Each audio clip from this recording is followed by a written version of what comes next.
My wife laughed. "You're not man enough to stop me." After I caught her sneaking out at 2 a.m., I said, "I won't need to." When the hotel manager called her by her married name in front of her date, the night took a different turn. I, 36 male, caught my wife Simone, 34, sneaking out of our house at 2 a.m. last Tuesday. The marriage has been dying for a while, but this was the moment everything crystallized. Been married 8 years. No kids. She kept saying she wasn't ready. Now I know why. I work in hotel management, specifically operations for a small local chain. Not glamorous but steady. She's in pharmaceutical sales, makes more than me, never lets me forget it. The shift started about a year ago. New job, new work friends, new attitude. Suddenly I was too boring, too predictable, too everything wrong. "Trevor, when's the last time you surprised me?" she'd ask. "I cooked your favorite meal yesterday." That's not a surprise, that's just expected. Nothing was ever enough. Weekend trips? Basic. Flowers? Cliché. Date nights? Predictable. Meanwhile, she started working late, going to conferences that seemed to happen every other week, having emergency client dinners at 9 p.m. I'm not stupid, but I wanted to believe her. Cheaper than acknowledging the truth, I guess. Last Tuesday changed everything. I woke up around 2 a.m., she wasn't in bed. Checked the bathroom. Empty. Kitchen. Dark. Then I heard the garage door trying to open quietly. Found her dressed like she was going to a club, not a conference call with Tokyo like she'd claimed earlier. "Where you going, Simone?" She didn't even look surprised. Just annoyed. "Out, obviously. At 2 a.m.? Where?" She actually laughed. "Does it matter? What are you gonna do, stop me?" "I'm your husband. I have a right to know where you're going in the middle of the night." That's when she said it, with this nasty little smirk. "You're not man enough to stop me, Trevor. You haven't been for years, so just go back to bed like a good boy and pretend you didn't see anything." Something about the way she said it, the casual cruelty, the absolute certainty that I'd do nothing. "I won't need to," I said. She rolled her eyes. "Whatever helps you sleep at night." Then she left. Drove off in her Lexus like it was the most normal thing in the world. I didn't go back to bed. I sat at the kitchen table and finally admitted what I'd been avoiding. My marriage was over, had been for a while. I was just the last to know. Started documenting that night, took a photo of the time, wrote down what happened, what was said, not sure why. Just felt like I should. She came home at 5:30 a.m., slipped into bed like nothing happened. I pretended to be asleep. The next morning she acted normal, made coffee, talked about her day, kissed me goodbye, like she hadn't just spent 3 hours doing whatever. I hired a divorce lawyer that afternoon. Update 1. The entitlement has reached new levels. After that night, Simone got bolder. Didn't even try to hide it anymore. Her phone would buzz at all hours. She'd smile at texts, take calls in the other room. Friday night, she announced she had a work event Saturday evening. "Don't wait up," she said, already picking out a dress that definitely wasn't work appropriate. "What kind of work event?" I asked. "Industry mixer, boring stuff, you wouldn't be interested." "I could come, meet your colleagues." She looked at me like I'd suggested jumping off a bridge. "Trevor, no offense, but what would you even talk about? Hotel? Stuff? These are pharmaceutical executives, different league." There it was again, the contempt. Saturday came. She spent 3 hours getting ready. Hair, makeup, new lingerie I noticed in the bathroom trash tags. For an industry mixer. Before she left, I said, "Have fun at your event. The Marriott downtown, right? That's where pharma usually does their mixers." She paused. "How did you know?" "I work in hotels, remember? We talk." "Oh yeah, the Marriott." "Probably." She left at 7 p.m. I waited an hour, then drove to the Marriott downtown. No pharma event. Checked with my buddy at the front desk. No industry events at all that night. But here's where it gets interesting. I manage operations for Grandview Hotel Group. Small, local, but we have 5 properties in the area, including the Grandview Suites, where according to her credit card statement I'd seen that morning, she'd made a reservation. Yeah, she booked a hotel room in my company's hotel, under her married name, Simone Morrison. The entitlement of thinking I'd never find out. Or worse, not caring if I did. I didn't go there, didn't confront her, just went home and added it to my documentation. She came home at 2 a.m. again. This time, didn't even try to be quiet. Heels clicking on the floor, humming some song, smelling like cologne that wasn't mine. Sunday morning, she was on her phone constantly, texting, smiling, occasionally laughing. "Good night last night?" I asked. "Oh yeah, networking is exhausting but worth it." "Meet anyone interesting?" She looked up sharply. "Why would you ask that?" "Just curious about your work." "Since when?" She went back to her phone. "You've never cared before." That's been her new thing, rewriting history. Suddenly, I'm the absent husband who never supported her career, the boring spouse who held her back. Tuesday yesterday, my lawyer Gail called. "Papers are ready. When do you want to serve her?" "Let me think about timing." "Trevor, I know this is hard, but the longer you wait, I know, I just need the right moment." That night, Simone informed me she had another event this weekend, this time an overnight conference. "Where?" I asked. "Why do you care? You never come anyway." "Just wondering," she sighed dramatically. "The Grandview Suites. Company booked it. I'll be back Sunday afternoon." The balls on this woman, the absolute audacity. "The Grandview Suites," I repeated. "Sounds nice." "It's fine, not exactly luxury, but it'll do." "Not exactly luxury. My company's hotel that I helped renovate 2 years ago. That I'm proud of. Not exactly luxury." "Well, enjoy your conference," I said.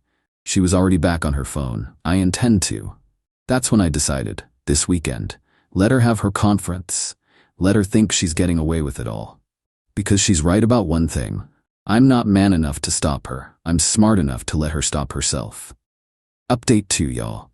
The weekend was educational. Friday afternoon, Simone packed her overnight bag. I watched her throw in the new lingerie, the perfume I didn't buy her, the dress that costs more than my mortgage payment. "Nep, don't forget your conference materials," I said. She didn't even pause. "Already in my work bag." The agenda looked interesting.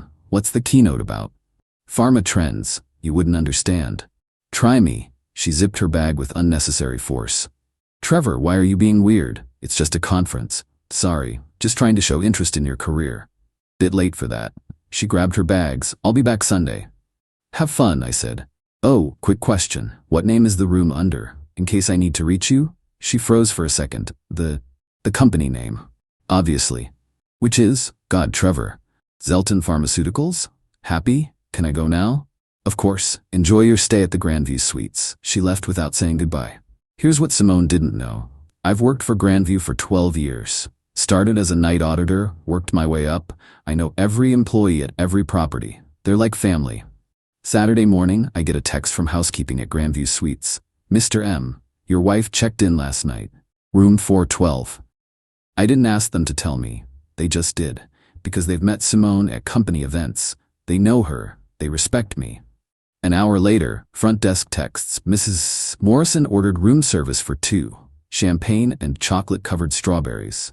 I responded, "Thanks for the heads up. Please make sure she gets our best service." Because I'm not petty. I'm strategic. Saturday evening, I get another text. This time from Jake, the night manager. "Boss, not to overstep, but Mrs. M just came through the lobby with some guy. Tall, suit, definitely not here for pharma. Description, 6'2", dark hair, expensive watch. They seemed familiar." "Thanks, Jake. Just do your job as normal." "You sure?" "Absolutely. Treat her like any other guest." And that's exactly what they did. Treated her like any other guest, named Mrs. Simone Morrison. Saturday night around 11 p.m., Jake texts again. "They just came back from dinner, heading to elevators. Want me to do anything?" "No, just ensure excellent service." "Roger that, boss." Sunday morning was when the universe decided to provide its own justice. Simone and her friend came down for brunch at our restaurant. She was glowing, hanging on his arm, laughing at something he said. That's when Jake approached their table. Professional smile, perfect posture. "Good morning, Mrs. Morrison. How's your stay been?" I'm told her face went white. The guy looked confused. "Morrison," he said. "I thought your last name was Winters?" Jake, bless him, looked concerned. "Oh, I apologize, sir. This is Mrs. Simone Morrison. She's stayed with us before. Her husband, Trevor Morrison, is our regional operations manager." "Perhaps I'm mistaken?" The guy stood up. "Your husband works here?" Simone tried damage control. We're separated. Getting divorced." "Since when? You said you were single." "I am. Practically." Jake, still playing innocent. "Oh, I'm so sorry to hear that, Mrs. Morrison. Mr. Morrison didn't mention anything at the last management meeting on Thursday. Should I update our records?" The guy was already backing away. You're married. You lied to me. Wait, please, let me explain. Explain what? That you're cheating on your husband? In his own hotel? He left, just walked out, leaving her sitting there with her mimosa and her humiliation. Jake, professional to the end. Is there anything else I can get you, Mrs. Morrison? She left within the hour. When she got home Sunday afternoon, she was furious, but not apologetic, not embarrassed. Furious. You set me up. Set you up? I wasn't even there. Your employees. You told them to humiliate me. My employees did their job. They recognized a frequent guest and addressed her appropriately. Jake knew exactly what he was doing. Jake was providing excellent customer service. Isn't that what you want from a not exactly luxury hotel? She threw her bag across the room. You think you're so clever. I think I'm a man whose wife booked a hotel room to cheat in my own property. The rest was just consequences. This isn't over, Trevor. You want to play games? Fine, I'll take you for everything in the divorce. What divorce? She smiled nastily. The one I'm filing tomorrow. Irreconcilable differences. And I'll make sure everyone knows what a controlling, manipulative bastard you are. Simone? What? I already filed. You'll be served tomorrow. The smile slipped. Also, I continued, I had my lawyer include the hotel records. You know, the ones showing you booked romantic packages at my company's hotel while claiming to be at conferences. The ones you charged to our credit card? That's marital property. The credit card in my name alone? The one I let you use for emergencies? Interesting legal theory. She actually screamed, like full-on screamed. You're not man enough to stop me, remember? I said quietly. You were right. I didn't need to stop you. You stopped yourself. Final update. The divorce is final. Fastest dissolution I've ever seen, because Simone wanted it over with quickly once she realized what I had. See, those hotel receipts? They showed a pattern. 6 months of conferences that were really romantic getaways. Always charged to my credit card. Always at hotels where I had connections who could verify she wasn't alone. But the kicker was the Grandview Suites incident. Her date that morning? Dr. Bradley Ashford, head of neurology at a major hospital. Married head of neurology. His wife found out because Simone, in her infinite wisdom, tried to contact him after he left. Sent texts about how it wasn't what it looked like, and she was getting divorced anyway. He'd blocked her, so she called his office. His secretary told his wife about the hysterical woman calling. Dr. Ashford's wife called me. We had coffee. She cried. I gave her my lawyer's number and copies of the hotel receipts showing her husband had been at several of Simone's conferences. Turns out that's why Simone wanted the quick divorce. Mrs. Ashford was threatening to name her in their divorce as the affair partner. Simone's pharma company has a morality clause. Sleeping with married doctors who are also clients is a fireable offense. So when we sat down for mediation, Simone's lawyer opened with, my client is willing to accept a clean break. No alimony, equal asset split, no contested items. Gail looked at me. I nodded. Acceptable, she said. Provided Mrs. Morrison pays back the $500 in hotel charges made on Mr. Morrison's personal credit card for her conferences. That's ridiculous, Simone snapped. Her lawyer whispered urgently, probably explaining that discovery would reveal a lot more than hotel charges. Fine, she said through gritted teeth. The mediator was efficient. House to be sold, proceeds split. Retirement account stayed separate. Cars in our own names. Clean break minus the credit card reimbursement. As we signed, Simone couldn't resist. You know this was all your fault, right? If you'd been more exciting, more ambitious, more man enough, I wouldn't have needed to look elsewhere. Simone, I said calmly, I was man enough to let you show everyone exactly who you are. She lost her job 2 weeks later. Officially, it was restructuring. Unofficially, sleeping with the head of neurology at a major client hospital after his wife threatened to pull their contract was not aligned with company values. Last I heard, she moved back with her parents 2 hours away. Still posts on Instagram about new beginnings and rising from the ashes. Comments are turned off. Jake got promoted to day manager. He earned it. Not for what happened with Simone. That was just him doing his job. But because he showed discretion, professionalism, and judgment. The other hotel employees who knew what was happening, they've been nothing but professional. Though I did notice the housekeeping staff seemed extra happy the week after Simone left. I kept the house for now, Might sell next year. Started dating recently. A teacher named Grace, who finds my boring hotel stories fascinating. She came to our employee barbecue last week. Fit right in. The best part? Grace has stayed at Grandview Suites before.